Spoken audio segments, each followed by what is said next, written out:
Okay, we have 4 questions to begin our lecture on desertification. A tough lecture and some tough questions. So let's take a look at them to see how to answer them well. All right, before we listen, you would have some time to look at these 4 questions and to look for keywords. Which ones did you find? What stood out to you? Well, for me, in question 1, the number 2 billion stands out. That would be a great clue to listen for to hopefully help you find your place. Now, you don't know whether the speaker is going to say 2 billion in this exact way, but there's a good chance when you've got a number or a name or some proper noun, something that's going to stand out in the passage, that it might be something easy to listen for and to catch, to give you a sense of where the answer is coming. So that would certainly be one that I would underline as I'm preparing for these questions. Okay, other key words. I see the word dryland and desert there in a couple of questions. I see the word drought. Now, drought is a tough word. This is a word you can expect in section 4 of the listening test for the IELTS. It gets tougher and tougher as you go, and this would certainly be an advanced word. Drought, if you're not familiar with it, means the prolonged absence of rain or water. So when plants start dying or there's not enough drinking water, problems start happening because there's not enough rain or precipitation coming down. That's a drought. If you don't know what it is, you'd have to use context or simply listening for a similar, the word drought, in the passage in order to get the answer. Some tough and challenging words. That's what makes these questions sort of typical for section 4 of the IELTS listening test. Let's look at these and think about the correct answers for each one. Now, you know the correct answer is going to be a paraphrase of something you hear in the passage. The correct answer is kind of tough to find. First of all, when you look at the question, it might be a little confusing to think about what kind of word should go in the blank. For example, the word desert is a noun. So what should go after desert and the word globally? What makes sense grammatically? Well, in this case, yes, desert is a noun, but it's going to be followed by another noun, and its function will basically be an adjective. The answer is going to be a noun, and it's going to be the word, as I'm sure you saw after you answered the question, zones. Okay, so zones is the correct answer, and desert is a noun that's functioning as an adjective here. It tells us what kind of zones we're thinking about. Desert zones. That answer comes from this part of the passage. But actually, drylands comprise over 40% of the Earth, and over 2 billion people across the globe live within these very tough ecological zones. All right. Now, I think this is a hard question. Not only because of the fact that we're using desert as an adjective, even though it is a noun, also because of some of the paraphrasing that's going on. First of all, the word drylands. Okay, the word drylands in the passage is your paraphrase for the word desert in the question. All right, so there's not a direct you don't get the direct language in the question and the passage here. It's a paraphrase, and you would need to know that those two things are used or that they mean the same thing as the speaker's talking here. Also, the pronoun these. These refers to drylands. So we've got this pronoun referring to something that came way back at the beginning of the long sentence here.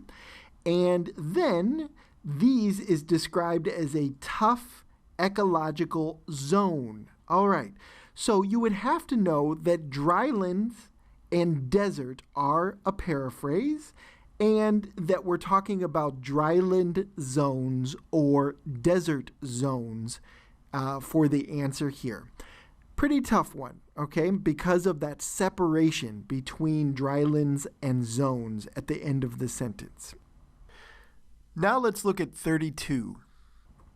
People living in dryland zones often overuse their own what? Such as water. Okay, so such as water, that's an example of this thing we're supposed to find in the blank.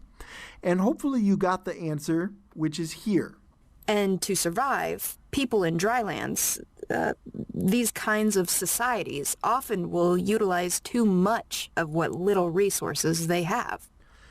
Okay, the answer there is resources. So actually the key word there, the thing that will really give you the clue about the answer, in the question they use the words overuse, and in the speaker says down here, utilize too much of what little resources. All right, so that's your paraphrase there. And you're supposed to fill in that this is they use the resources too much. And the clue there is that water is an example of such a resource. Number 33 now. Drought is an example of how desertification can occur.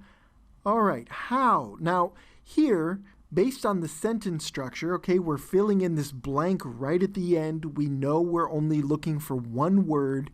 Hopefully you were able to guess that you're going to probably be looking for some type of adverb form. Usually these adverbs are going to end in ly, okay? This is where we get the answer in the passage. But I should mention that desertification does happen naturally. Severe and persistent droughts occur and, well, they're basically unavoidable, unfortunately. All right, in this case, drought is a natural occurrence. It's something that can happen just in nature, normally, not because humans have created the problem, okay? So for this answer, we hear the speaker say, she should mention that desertification does happen naturally. Severe and persistent droughts occur, and they're basically unavoidable.